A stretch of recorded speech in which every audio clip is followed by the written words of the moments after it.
Good morning, my dear students. How are you? Hope all of you fit and fine. Today I am going to teach you the first lesson of your poetry part, that is a character of happy life. Today I will explain the stanzas.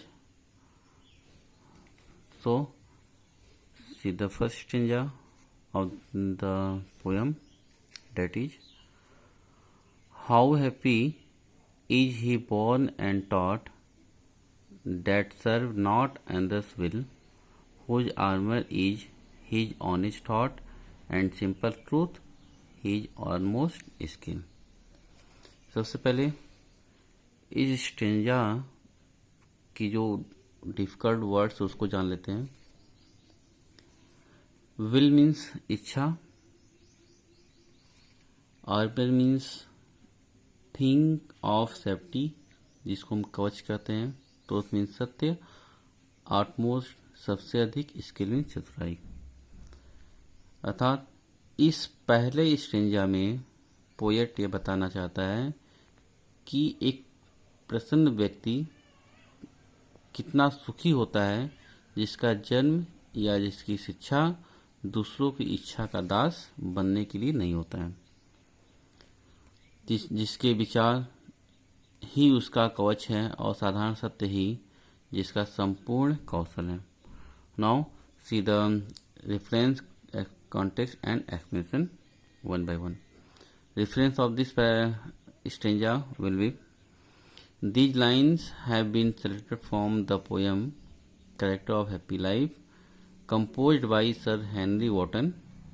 Context of this stanza: these are the beginning lines of the poem. The poet points out some essential qualities for being happy. Novel ideas, truth, carefree life are some of them. So, see the explanation of this stanza. The poet wants to tell us that a happy man is he who act according to his own desires. A happy man is he who act according to his own desire.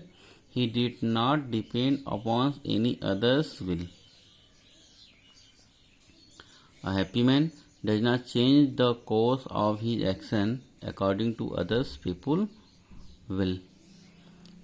He cares only for his own ideas. He is not subject to others of any other man. He is free to act. He moves his own way. His actions are controlled by his thought only. He leads an honest life. He depends on truth. Truth is only guide. He does not need armor for his safety. His safety lies in being honest, noble and truthful. Such a man really leads a carefree life. अर्थात प्रसन्न व्यक्ति वो होता है जो अपनी इच्छाओं के अनुसार कार्य करता है, जो किसी अन्य की इच्छाओं का गुलाम नहीं होता है. वो वही करता है जो उसकी खुद के विचार होते हैं. वो किसी दूसरे के ऑर्डर या आदेश का पात्र नहीं होता है. वह किसी भी कार्य को करने के लिए स्वतंत्र होता है. अपनी इच्छा अनुसार वो मूव करता है. उसके एक्शन जो होते हैं वो उसके विचारों से ही केवल कंट्रोल होते हैं. वह एक ईमानदार जीवन व्यतीत करता है. वह सत्य पर आधारित होता है और सत्य ही उसका गाइड, पथ प्रदर्शक होता है और वही उसका रक्षक होता है. एक प्रसन्न व्यक्ति ऑनेस्ट, ईमानदार होता है, नोबल होता है, ट्रूथफुल होता है. इस प्रकार का व्यक्ति वास्तव में केयर फ्री अर्थात टेंशन मुक्त लाइफ एंजॉय करता है. Let us see the second stanza of this poem, that is whose passion are not his master are, whose soul is still prepared for death, untied unto the world by care of public fame or private breath।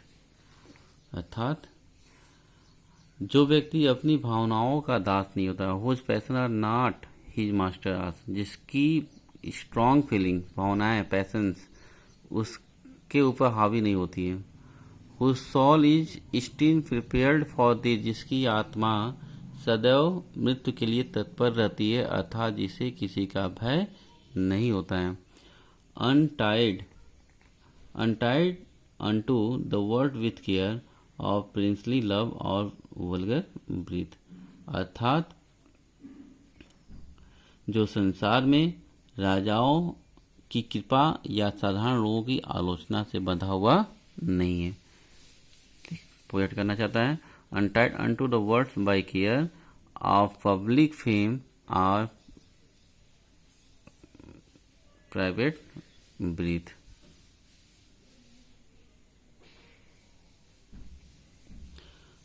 Let us see the context of this stanza. Reference will be the same as the first. So see the context of this stanza. The poet point out some qualities of happy man. A happy man depends on truth and honest. He does not care for the opinion of others. He does not need armor for his safety.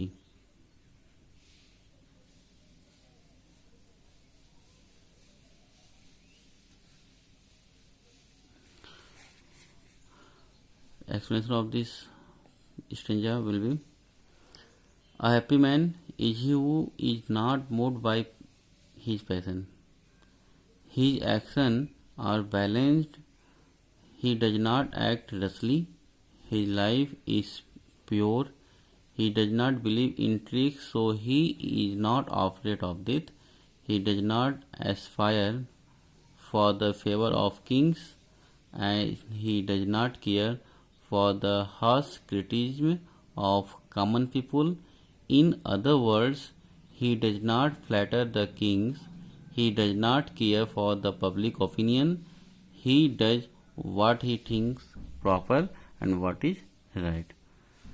एक प्रसन्न व्यक्ति जो किसी भी public fame, जिसको किसी भी प्रकार से किसी व्यक्ति की इच्छाओं का गुलाम नहीं होना पड़ता है, उसे न तो किसी पब्लिक फेम की नीड होती है और न ही किसी मतलब राजकुमार के राजाओं के आश्रय की चिंता होती है। वह केवल अपने सत्य का ही सहारा लेता है। वो वही करता है जो उसकी अंतरात्मा करती है।